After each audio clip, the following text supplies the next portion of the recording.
আসসালামু আলাইকুম, আমি রাগিব নূর। 2025-26 শিক্ষাবর্ষের সকল শিক্ষার্থীকে সাদর শুভেচ্ছা জানাচ্ছি।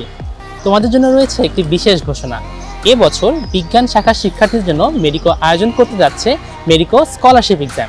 4টি বিষয়ের উপর এই পরীক্ষাটি অনুষ্ঠিত হবে: জীববিজ্ঞান, রসায়ন, পদার্থবিজ্ঞান এবং উচ্চতর গণিত। সমগ্র দেশে একটি সম্মিলিত মেধা তালিকা প্রকাশ করা হবে এবং সেই মেধা তালিকায় শীর্ষ স্থানদের জন্য রয়েছে মেডিকো স্কলারশিপ।